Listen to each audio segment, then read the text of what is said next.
Alrighty, guys, now let's come towards the nodes that we have for our lighting. And we're going to be starting off with the environment nodes or the world nodes. So, if you've downloaded and installed the starter file, this is what you'll get in the world file. So, let me just go into the render view right now. Let me put the power back to 1 because in the previous chapter we put it to 0. So, we already have an HDRI going around over here. Or if you followed along and did the same setup, you know how it works. So what options do we have for the environment? We have texture environment,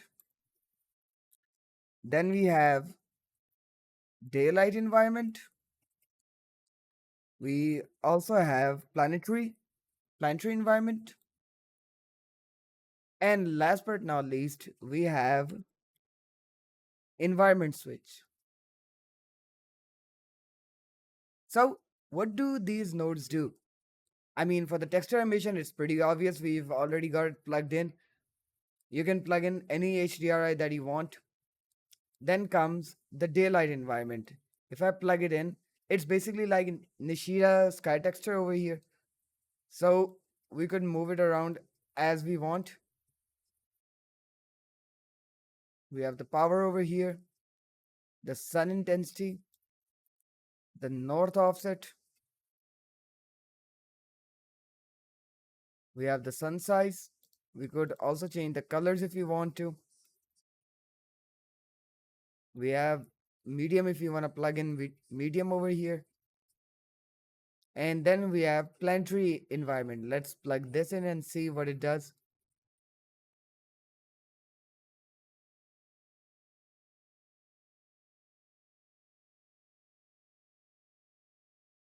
So yeah, if you're looking to make something like a Mars type of an environment, this might help you out.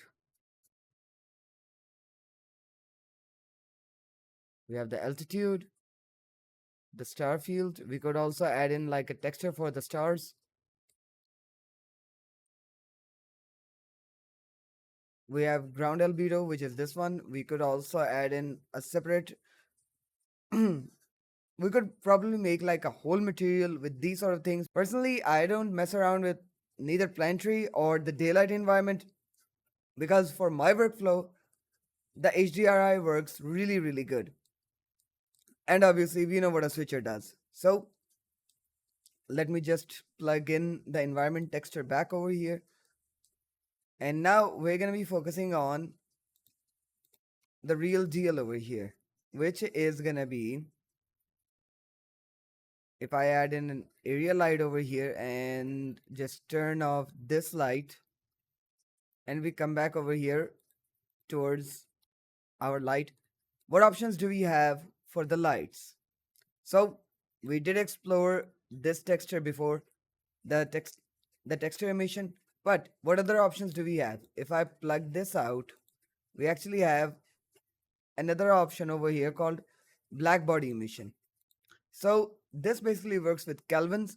So if you're looking to get like accurate colors according to the real world, this is what you need to use. So let's say if I want this light to be 4500 Kelvin, we could easily do that. And basically 4500 Kelvin is the tungsten value or like a 100-watt bulb value. So you could use that. And you can easily find these temperature values online for the sort of look that you're going for. So yeah, these are for this one. Then we have emission switcher, which is pretty self-explanatory.